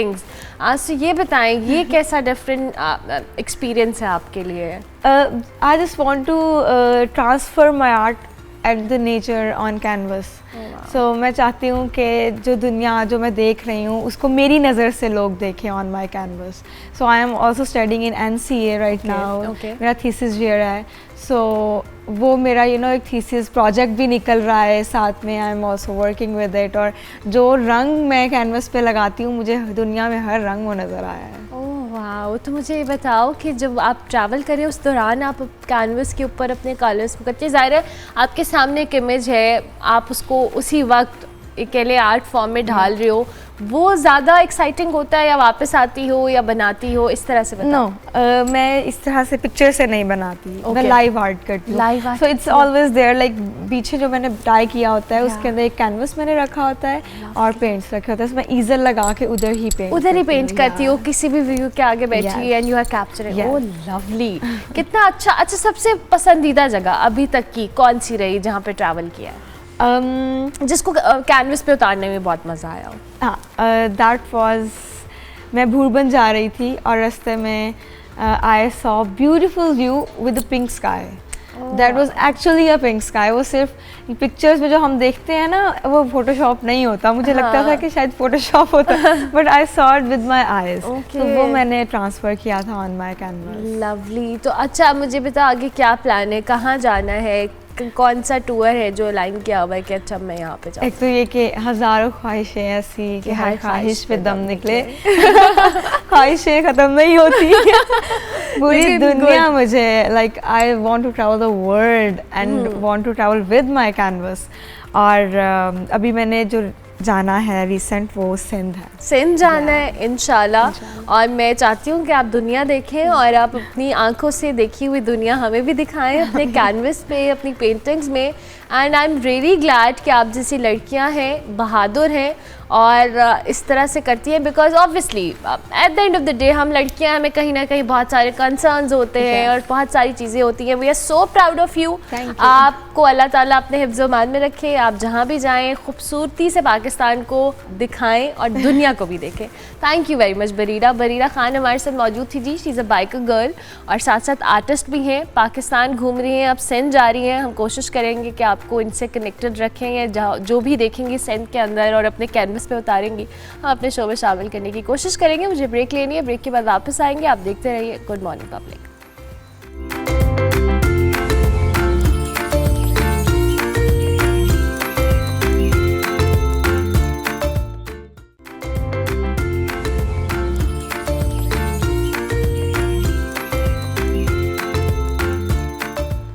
Welcome back to good morning public ji. मुल्क भर में बारिशों का नया स्पेल हुआ है। कल लाहौर में भी और कराची में भी अच्छी खासी बारिश हुई है। 29 अगस्त तक जी वक्फे से बारिशों की पेशगोई की गई है। मुल्तान में बारिशों का 48 साला जो रिकॉर्ड है वो टूट गया है। 2 घंटे में 147 मिलीमीटर बारिश रिकॉर्ड की गई है, जबकि लाहौर में भी रात पर बारिश होती रही है। मूसलाधार बारिशों से जी नशेबी इलाके ज़ेर आब आए हैं, नदी नालों में तग़यानी आई है, पहाड़ों पर लैंडस्लाइडिंग का भी खदशा है। मुख्तलिफ इदारों को जो NDMA ने मुतल्लिका इदारों को हिदायत जारी कर दी हैं और इस हवाले से अपडेट्स ले लेते हैं। हमारे साथ हमारे नुमाइंदगान मौजूद हैं मुख्तलिफ शहरों से, लाहौर, कराची और मुल्तान से। लाहौर से हमारे साथ जी नताशा मौजूद है, कराची से मुजम्मिल फ़िरोज़ी हमें ज्वाइन कर रहे हैं और मुल्तान से हमारे साथ शाहिद इमरान साहब मौजूद हैं। आप तीनों को हम खुश आमदीद कहेंगे। बहुत शुक्रिया आप लोग तीनों हमारे कॉरेस्पॉन्डेंट्स का। सबसे पहले मुल्तान का रुख कर लेते हैं, जहाँ पे जी रिकॉर्ड टूटा है बारिशों से। शाहिद साहब, आपको अगर मेरी आवाज़ आ रही है तो ज़रा बताइएगा, बारिश जो इतनी ज़्यादा रिकॉर्ड की गई है, रिकॉर्ड टूटा है, क्या सूरत हाल है अभी ताज़ा तरीन? जी शुक्रिया। आपको बताऊं कि गुज़श्ता रोज जब बारिश शुरू हुई है तो वो उसमें जो है 48 साल रिकॉर्ड जो है वो तोड़ दिया है। और 148 मिलीमीटर बारिश जो है वो रिकॉर्ड की गई है मुल्तान शहर के अंदर। इससे कबल जो है 1976 में जो है 134.5 मिलीमीटर जो है वो बारिश रिकॉर्ड की गई थी। बारिश की वजह से जो है गलियां, सड़कें, नदी नालों का मंजर पेश कर रही है, हर तरफ पानी पानी है। वासा हुकाम जो है वो अपनी कैपेसिटी के मुताबिक जो है फील्ड में काम तो कर रहे हैं, मगर इस तरीके से पानी की निकासी नहीं हो सकती है। फिर से दोबारा बारिश का सिलसिला जो है वो शुरू हो चुका है, जो कि वक्त से अब भी जारी है। ठीक है, मुजम्मिल की जानिब जाने से पहले मैं नताशा की तरफ आऊँगी। नताशा, लाहौर की क्या सूरत हाल है? कल रात पूरा टाइम बारिश होती रही है, जिसकी वजह से हमें जो कह लें सुबह उठते ही अच्छी खासी ग्रीनरी तो नज़र आ रही थी, लेकिन साथ साथ नशेबी इलाकों में पानी खड़ा हो जाता है बारिश से। तो क्या सूरत हाल है जी लाहौर की? नताशा को आवाज़ नहीं आ रही। मुजम्मिल से बात कर लेते हैं। मुजम्मिल, लाहौर की तो मैं बात करती हूँ कि यहाँ पे क्या सूरत हाल है, आप ज़रा कराची के हवाले से बताएं, क्योंकि कराची में भी कल मैं देख रही थी बारिश अच्छी खासी खुल के हुई है। इनफैक्ट आंधी तूफान परसों भी था। क्या सूरत हाल है कराची की? आज ही अरबला बहुत बहुत शुक्रिया। कराची का तो मौसम इंतहाई सुहाना है इस वक्त, क्योंकि गुज़िश्ता रात जो बारिश हुई थी उस बारिश से कराची का मौसम जो है इंतहाई हसीन हुआ हुआ है इस वक्त। अगर बात की जाए ओवरऑल कराची की जो गुज़िश्ता रात बारिश हुई है उस पर गुलशन हदीद में सबसे ज़्यादा बारिश हुई है, 62 मिलीमीटर बारिश रिकॉर्ड की गई है। इसके बाद बिन कासिम टाउन में 44 और कुरंगी में 19 मिलीमीटर बारिश रिकॉर्ड की गई है। मानसून हवाओं का जो प्रेशर है इंतहाई कम है इस वक्त, और वो दबाव इस वक्त जो है सिंध की तरफ बढ़ रहा है। जिस तरह से सिस्टम मगरिब की तरफ बढ़ेगा, डीप डिप्रेशन जो है वो कराची की तरफ आएगा, और इससे कराची में मूसलाधार बारिश की पेशिन गोई की गई है।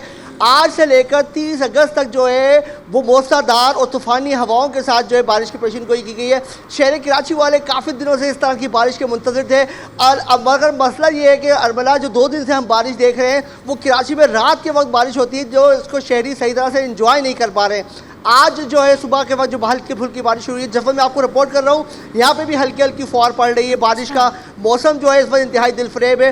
अब मसले अगर बात की जाए शहर कराची के मसाइल की, तो जब बारिश होती है तो मसाइल भी इसी तरह से बढ़ जाते हैं। शहर अब्र रहमत जो है वो हमेशा जहमत ही बनता है कराची वालों के लिए। उसकी वजह होती है नदी नाले, जो हमारे नाले हैं बरसाती नाले वो भर जाते हैं, और सड़कें जो हैं वो बहुत ज़्यादा टूट फूट का शिकार है। पानी जगह जगह पे जमा हो जाता है, जिसकी वजह से शहरियों को शदीद मुश्किलात का सामना करना पड़ता है।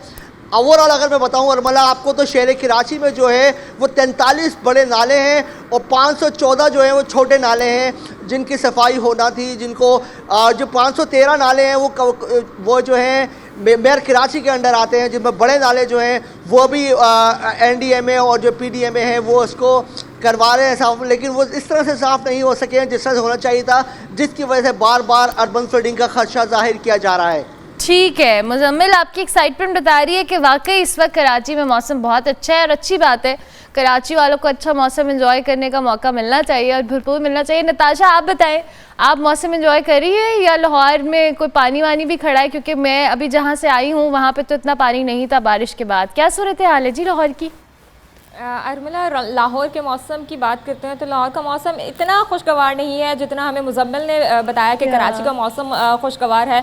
यहाँ हमें बिल्कुल बरक्स दिखाई दे रहा है। जैसे बारिश और ठंडी हवा चलती है तो जो हब्स का सिलसिला है वो कम हो जाता है, लेकिन जैसे ही बारिश रुकती है, हवा रुकती है, तो जो गर्मी और हब्स है वो ज़्यादा महसूस होना शुरू हो जाता है। अभी भी आसमान पर सूरज और बादलों की आँख मिचौली का सिलसिला मुसलसल जारी है। कभी सूरज जो है वो बादलों की चादर में छुप जाता है, तो कभी बादलों की चादर से बाहर आ जाता है। लेकिन जैसे ही बादल हमें दिखाई देते हैं तो हल्की सी हवा भी चलती है और गर्मी की शिद्दत हल्की सी कम महसूस की जाती है। अगर हम दर्जा हरारत की बात कर लेते हैं तो आज लाहौर का जो कम से कम दर्जा हरारत है वो रिकॉर्ड किया गया 27, जबकि ज़्यादा से ज़्यादा 36 सेंटीग्रेड तक जाने के इम्कानात हैं। हवा में जो आज नमी का तनासुब है वो ज़्यादा महसूस किया जा रहा है, 88% है। जैसे ही हवा में नमी का तनासुब ज़्यादा होता है तो जो हब्स का शिद्दत है वो भी ज़्यादा हमें महसूस होती है। लेकिन अब अल्लाह से यही दुआ है कि ये जो बारिशें होती हैं ये ये जो रहमत है वो रहमत ही रहे, शहरियों के लिए जहमत ना बने, क्योंकि महकमे मौसमियात की जानिब से ये बताया जा रहा है कि 28 तारीख तक बारिशों का जो सिलसिला है वो इसी तरह जारी रहने वाला है पूरे पंजाब में, और जो स्पेल है वो इसी तरह हैवी बरसेगा। लेकिन ऑल्दो अब देखना ये है कि आज बारिश होती है या नहीं, लेकिन महकमे मौसमियात की जानिब से यही बताया जा रहा है कि आइंदा 24 घंटों में शहर लाहौर में बारिश होगी। तो जैसे कि मुसम्मल बता रहे थे कि वहाँ पर भी पानी इकट्ठा हो जाता है जब ज़्यादा बारिश होती है, तो लाहौर भी बिल्कुल इसी तरह ही होता है कि लाहौर में जैसे ही बारिश का जो सिलसिला ज़्यादा शुरू हो जाता है तो जगह जगह हमें सड़कें नदी नालों का मंजर पेश करते दिखाई देते हैं, और जो मुतल्लिका इदारे होते हैं वो वक्त पर पानी नहीं निकालते, जिससे शहरियों को काफ़ी ज़्यादा मुश्किलात का सामना करना पड़ता है। लेकिन चूँकि रात के वक्त में बारिश हुई गुज़श्ता रात, तो पानी हमें उस कदर सुबह ज़्यादा दिखाई नहीं दिया, क्योंकि रात के वक्त में बारिश हुई थी तो रात के वक्त में शहरी लाहौरी थोड़ा कम बाहर निकलते हैं। तो जैसे ही सुबह हुई मौसम कदर बेहतर था, लेकिन अब यही दुआ है कि जैसे ही ये जो धूप और बारिश का धूप और जो बादलों का सिलसिला है ये इसी तरह जारी रहे, ताकि जो गर्मी और हब्स का जोर थोड़ा सा कम महसूस किया जा रहा है वो इसी तरह रहे। जी ठीक हो गया नताशा, जो कि यू आर राइट, लेकिन मैं आपकी एक बात से डिसएग्री करती हूँ कि लाहौरी ना हर वक्त बाहर सड़कों पे लगते हैं मुझे। आप सुबह जल्दी निकल जाओ, रात को निकल जाओ, आपको रोड पे रश मिल रहा होता है, तो ये एक है। और कराची में भी वन ऐसा ही है। मैं मुल्तान का रुख एक बार फिर करूँगी, शायद इमरान साहब चूँकि हमारे साथ मौजूद हैं। शायद साहब, पानी खड़े होने के क्या हालात हैं मुल्तान के अंदर? क्या वहाँ पे रोड्स पे भी पानी मौजूद है? और ये जो पानी निकालने के लिए मुतल्लिका इदारे हैं, क्या वो इतने विजिलेंट और एक्टिव हैं? जी देखो, यहाँ पर मुल्तान के अगर हम बारिश की अगर बात करें तो बारिश के पानी की तो वो वहाँ पर जो है सिवनी नंबर 9 बोसम रोड, अब्दाली रोड और घंटा घर कचहरी रोड और दीगर इलाकों में जो है वो इस वक्त पानी जमा है। बड़ी कई फुट पानी जमा है कि लोगों की गाड़ियाँ जो है वो बंद हो चुकी हैं। शहरियों को जो है वो शदीद मुश्किलात का सामना करना पड़ रहा है। डिप्टी कमिश्नर वसीम सिंधु जो है वो सिर्फ छोटी सेशन के लिए फील्ड में निकले हैं, उसके बाद कहीं नजर नहीं आए, मगर वापस की टीमें जो है वो फील्ड में मौजूद हैं और काम कर रही हैं। और इस वक्त जो है बारिश का सिलसिला जारी है। अगर बात करें तो मैप्को की, तो मैप्को से जो है मैप्को रीजन के 70 से ज्यादा फीडर जो है वो बारिश की वजह से ट्रिप कर चुके हैं, जिसकी वजह से बिजली बंद है और शहरों को जो है वो शदीद मुश्किलात का सामना करना पड़ रहा है। जो दफातर में जाने वाले लोग हैं उनको भी शदीद मुश्किलात का सामना करना पड़ रहा है। और ताजिरों की जानिब से जो है, क्योंकि आज हड़ताल की कॉल दी गई है, तो तमाम मार्केटें जो है वो छोटी बड़ी टिम्बर मार्केट और गल्ला मंडी समेत सब्ज मंडी और छोटी मोटी तमाम जो है वो मार्केटें इस वक्त बंद है। ठीक हो गया। मुजम्मिल, आप बताएं, कराची में सुबह सुबह भी आप, मैं देख भी रही थी हल्की हल्की फुहार जिसकी आप बात कर रहे हैं अभी भी जारी है, क्योंकि आप अभी अपने माइक को बचा रहे थे। सो क्या सूरत हाल है जी? अभी शहरियों का क्या है मामला? आपने कहा जैसे रात को बारिश होती है तो सही से एंजॉय नहीं कर पाते हैं। सो अब अगर दिन की टाइम बारिश हो रही है तो शहरी एंजॉय कर रहे हैं इस बारिश को, कराची वाले? अरमला देखे, बात दिन या रात की नहीं है। जैसे आपने कहा लाहौर के लोग भी जो है शहरी वो रातों को भी नहीं रुकते, तो इस कल के शहरी में कराची में भी हमने देखा कि शहरी रोडों पर थे, एंजॉय कर रहे थे बारिश को। कल रात को भी जो बारिश हुई तकरीबन 8 बजे के बाद से बारिश का सिलसिला शुरू हो गया था और मलीर और जो मज़ाफ़ाती इलाके में तो शाम 6 बजे से बादल बरसना शुरू हो गए थे। जो शहरी इलाका है वहाँ पर तकरीबन 8 बजे के बाद से बारिश शुरू हुई थी और रात तक बारिश जारी रही थी। इस वक्त भी हल्की हल्की बारिश हो रही है और इस बारिश को देखे मौका कोई भी हो, शहरी कराची के लोग जो है वो हाथ से नहीं जाने देते और हर फेस्टिवल को बारिश जो है वो शहरी कराची वाले को एक फेस्टिवल होती है। इस फेस्टिवल को एंजॉय करने के लिए तरह तरह के पकवान भी पकाए जाते हैं। लोग इसको घरों में बाहर भी निकलते हैं, साहिल समंदर का भी रुख करते हैं। आज भी यही सीन है क्योंकि आज शहरी कराची में हड़ताल भी है, ताजिरों ने भी हड़ताल की, जमात इस्लामी की तरफ से भी हड़ताल का ऐलान किया गया है। तो आज सुबह से गाड़ियाँ भी रोडों पर कम थी, लेकिन बारिश का पानी जो जमा है रोडों पर वो ज़रूर शहरियों के लिए अज़त बनता है। अगर मैं बताऊँ आपको कि कुरंगी का कॉजवे है वहाँ पर पानी जमा होता है, एक्सप्रेस वे की जो केपीटी अंडरपास है वहाँ पर बहुत ज़्यादा पानी जमा है। इसी तरह नुमाइश चुरंगी से हम निकलते हैं तो न्यू टाउन पे पानी बहुत जमा होता है, 5 स्टार चुरंगी पर पानी जमा होता है, कुरंगी में सिंगर चुरंगी, वहाँ पर जो जितने मेन चौक है वहाँ पर पानी जमा होता है। गो कि KMC का अमला मुतारिक है, लेकिन वही पुराना तर्ज उनका है पानी निकालने का, वाइपर से पानी निकाले होते हैं। जदीद मशीनरी की ज़रूरत है। हालांकि हम देखते हैं डिफेंस के इलाकों में जो है वाइपर से पानी, मुजम्मिल ये रोड्स पे वाइपर से पानी निकालते हैं? जी हाँ, आज कल भी हमने रिपोर्ट किया था कायदाबाद पे जहाँ सबसे ज़्यादा बारिश हुई थी वहाँ पर जो अमला है वो अभी तक वाइपर से पानी निकालता है, और हमने उनसे ये बोला कोई मशीनरी नहीं मंगवाई कोई, तो उन्होंने कहा मशीनरी दूसरी जगहों पे लगी हुई है। गो के हमें पता है कि मशीनरी जो है वो सिर्फ मेन शाहरा फैसल पे लगाई जाती है और जो मेन रोड होते हैं वहाँ पर लगाई जाती है, बाकी जो अंदरून इलाके हैं वहाँ पर आज तक जो KMC का अमला है वो वाइपर और झाड़ू से पानी निकाल रहा होता है। उफ अल्लाह, अच्छा ठीक है, ये भी एक हैरानगी की बात है कि इतना बड़ा शहर है और इतना बड़ा इदारा काम कर रहा है वहाँ पे, और उनके पास मशीनरी इतनी नहीं है कि वो वाइपर और झाड़ू से पानी निकाल रहे हैं, वो भी रोज़ के ऊपर। नताशा, ये तो हम शुक्र कर रहे हैं कि हमारे पास एटलीस्ट ये मशीनरी कम है या ज़्यादा है तो सही, हमें वाइपर झाड़ू के मनाजिर तो नहीं देखने को मिलते, ऐसा ही है? अरमला, ऐसा तो है ही, लेकिन ऐसी मशीनरी का क्या फ़ायदा जिसको वक्त पर इस्तेमाल ही ना किया जाए। इस्तेमाल किया जाता है मुतल्लिका इदारे की जानिब से, लेकिन उसको कई घंटों के बाद इस्तेमाल किया जाता है, पानी कई घंटे मौजूद रहता है। इवन अगर हम मॉडल टाउन की बात करें तो हमारे प्राइम मिनिस्टर का घर वहाँ पर है, CM का घर वहाँ पर है, और जितने भी बड़े लीडर हैं वो मॉडल टाउन के इलाके में आपको पता है रहते हैं। तो मॉडल टाउन में इस कदर पानी ज़्यादा होता है कि एक दफ़ा जब बारिश हुई तो मैं बीपर देने गई, वहाँ पर जो बिजली के मीटर्स थे वो भी पानी के अंदर डूबने ही वाले थे, मतलब वहाँ इस कदर पानी इकट्ठा हो जाता है, लेकिन वहाँ पर मुतल्लिका इदारे की जानिब से पानी वक्त पर नहीं निकाला जाता है। बाकी अगर हम जगहों की बात कर लें तो कुछ जगहों पर मशीनरी हमें दिखाई देती है, जो कि CM पंजाब मरीम नवाज शरीफ साहिबा कहती हैं कि बारिश होती है तो पानी इकट्ठा नहीं होना चाहिए और वक्त पर तमाम जो पानी है उसको निकालना चाहिए। तो वह सिर्फ बाहर के एरियाज़ को दिखाने के लिए कैंप्स लगा दिए जाते हैं, मशीनरी का इस्तेमाल ज़रूर किया जाता है, लेकिन उन जगहों पर जहां पर CM पंजाब जा सकती हैं, उन जगहों पर नहीं जो तंग गलियां हैं, बाकी सारे एरियाज़ हैं। अंदरूनी शहर की बात करें तो लाहौर का जो एरिया है वो अंदरूनी शहर ही है, तो वहां पर हमें पानी बहुत ज़्यादा इकट्ठा दिखाई देता है। लेकिन आई मिस नताशा शहबाज शरीफ साहब एज अ CM, बूट पहन के जब वो रोड्स पे निकलते, आई मिस दोज विजुअल्स, जो मुझे लगता है कि पता होता था कि उन्हें पता लग जाता था कि कहाँ पे पानी है कहाँ पे नहीं है। बट अरमला, वो CM ने एक कॉल उनकी बहुत ज़्यादा फेमस हुई थी, वायरल हुई थी कि शुएब पानी कहाँ खड़ा है। तो ये वो वाला सीन होता है कि सिर्फ पूछा जाता है कि पानी कहाँ खड़ा है और ये नहीं देखा जाता, इलाकों में जाकर विजिट किया जाता है। वैसे मैं ये बात कहूँ, एक बात जो मैंने ऑब्जर्व की थी लास्ट बारिश में भी, मरीम नवाज साहिबा ने दो कि वो कॉल एक अलग बात है, कहानी है, बट स्टिल पानी जिस तरह से कुछ इलाकों में निकला, दो के बहुत सारे इलाके हमारी नज़रों में नहीं आते, ये एक अच्छी बात है क्योंकि जिस हिसाब से बारिश हुई थी पानी निकला भी है। बट स्टिल वही बात है कि उनका काम या उस चीज़ पे हम क्रिटिसाइज इस तरह से नहीं कर रहे हैं, लेकिन कहीं ना कहीं हम सब एक्सपेक्ट करते हैं कि हमारी गवर्नेंस के मसाइल हल हों। थैंक यू वेरी मच आप तीनों नुमाइंदगान का। मुजम्मिल आपका भी बहुत शुक्रिया, शाहिद साहब आपका भी बहुत शुक्रिया, नताशा आपका भी बहुत शुक्रिया। हम ब्रेक लेंगे, ब्रेक के बाद वापस आएंगे। आप देखते रहिए गुड मॉर्निंग पब्लिक।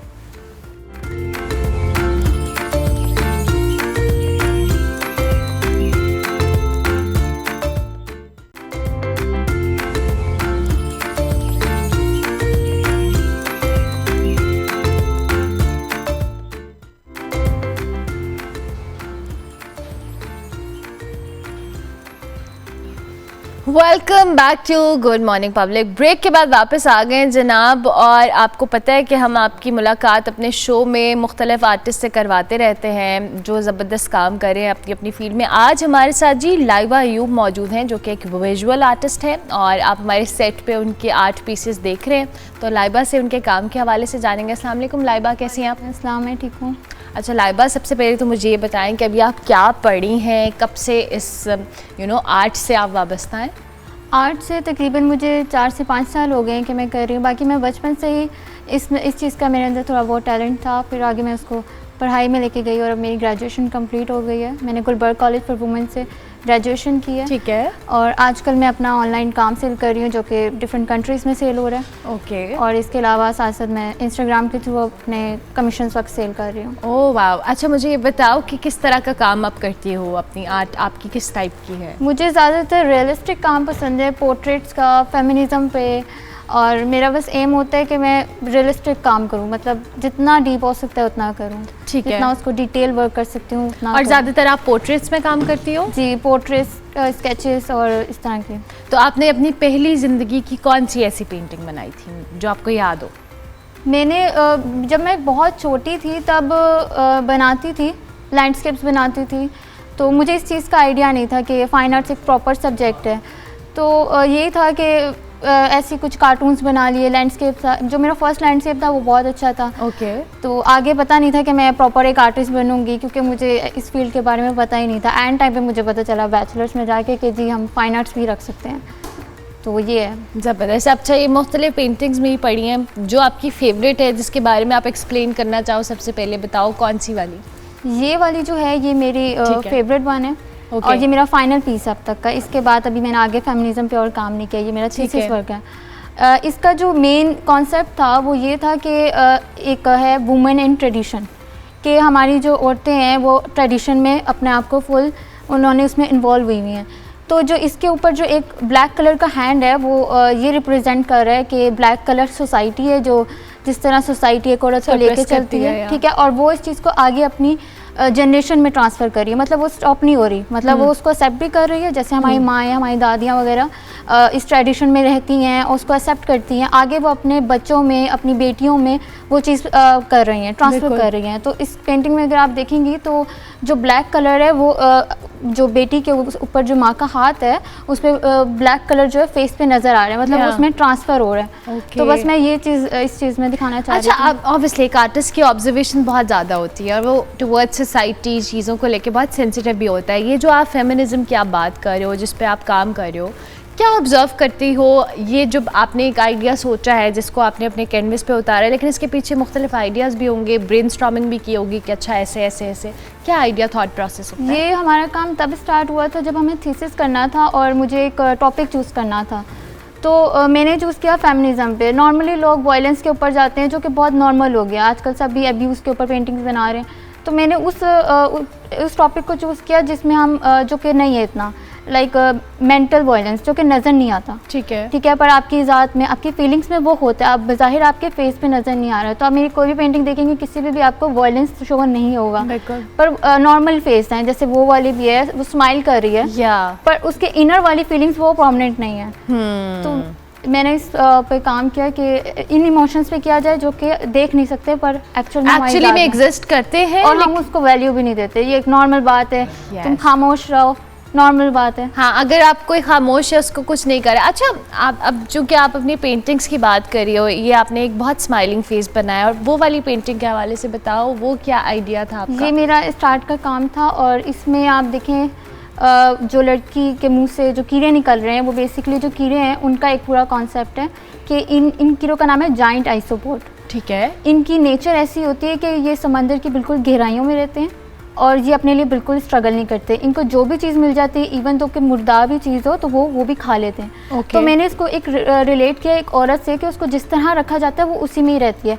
इवन तो कि अगर ये आइसोपोड्स जो हैं अगर रोशनी में आते हैं तो ये ब्लाइंड हो जाते हैं। तो मैंने इसको रिलेट किया एक औरत से इस तरह कि अगर एक औरत है उसको जो मिलता है वो उसी में एक्सेप्ट कर लेती है, चाहे वो कुछ भी हो वो उसको एक्सेप्ट करती है।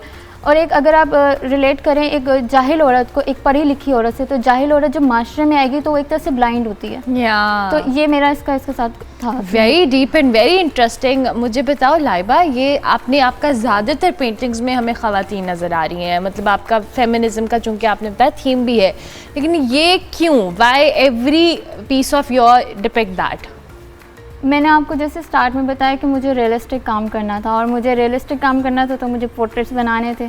तो थीम मैंने वो चूज़ की जो कि एक हमारी मतलब लोगों को कन्वे होना चाहिए मैसेज, तो इसका पर्पज़ ये था। अच्छा, मुझे बताओ कोई ऐसा आर्टिस्ट जिसको बहुत पसंद करती हो, जिसके काम को देखती हो, कोई ऐसा फेवरेट? नॉर्मली उस्ताद अल्लाह बख्श, उनका काम बहुत रियलिस्टिक है, ठीक है। जो भी आर्टिस्ट लाइक एना मोल्का हो गई, जो भी काम रियलिस्टिक करता है वो उससे मैं इंस्पायर्ड हूँ। अच्छा, मुझे बताओ कि आपका इंस्टाग्राम पेज क्या है जहाँ पे आपका काम आप डिस्प्ले करती हो और आप इसको सेल भी करती हो? मेरा इंस्टाग्राम अकाउंट है art.laiba। art.laiba। अच्छा, art.laiba।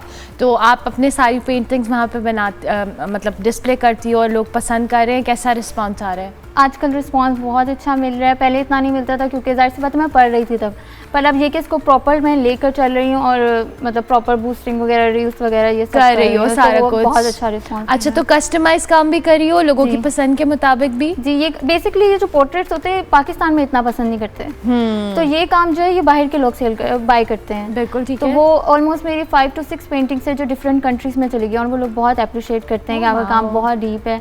इवन दो कि मेरी जो फर्स्ट पेंटिंग सेल हुई थी वो बर्लिन में हुई थी। अच्छा। और उन क्लाइंट का मुझे मैसेज आया कि मैं अपनी बेटी को ये दिखाता हूँ और उसको इसका कॉन्सेप्ट सिखाता हूँ। उनकी बेटी बहुत छोटी थी, तो वो मेरे लिए एक बहुत खुशी की बात थी, प्राउडली थी कि ऐसे कोई अपनी बेटी को दिखा रहा है और उसको समझा रहा है इसका कॉन्सेप्ट। ज़बरदस्त, वेरी इंटरेस्टिंग। मुझे ये बताओ कि आगे क्या प्लान है और अपने पेंटिंग्स को बनाने के लिए कोई एग्जीबिशन वगैरह प्लान किया है?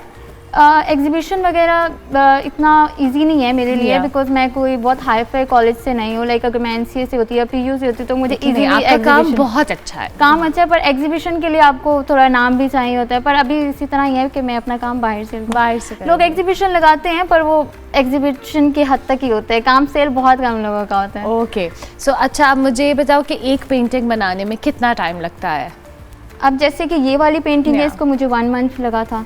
वो वाली थी, उसको मैं बहुत रियलिस्टिक में काम करना चाह रही थी, मुझे 2 से 3 महीने लगे थे, जिसकी वजह से मेरा थीसिस बहुत लेट हो गया था। अच्छा, ये वाली है जो जी, स्माइलिंग फेस है। मैं अब पूरा कोशिश कर रही थी कि मैं एक एक स्ट्रोक पे काम करूं, जो कि अभी तक मैं नहीं कर पाई। मुझे और डिटेल में काम करना और वो अभी तक नहीं हुआ। देखेंगे तो उस पर प्रैक्टिस कर रही हो? तो जाहिर सी बात है, आहिस्ते से जब काम होता जाएगा तो प्रैक्टिस होती जाएगी। तो फैमिली की सपोर्ट कैसी है? अब जब फाइन आर्ट्स पढ़ने का सोचा था तो पेरेंट्स ने सपोर्ट किया था? मुझे बिल्कुल सपोर्ट किया Very था। good. इवन दो कि मेरे बाबा ने भी मुझे बहुत सपोर्ट किया था, मेरी मम्मा ने भी किया था।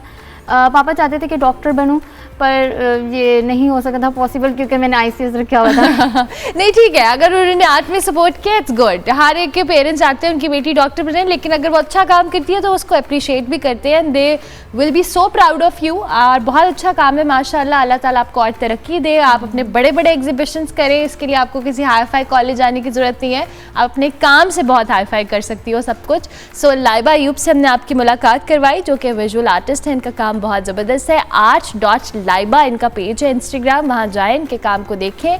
अगर आप कुछ पसंद आता है तो ज़रूर बाय करें। प्रोग्राम का वक्त ख़त्म हुआ, इंशाल्लाह मेरी आपसे मुलाकात होगी कल। फीडबैक हमारे सोशल मीडिया हैंडल्स पर लाजमी दीजिएगा। कल तक के लिए अल्लाह हाफ़िज़।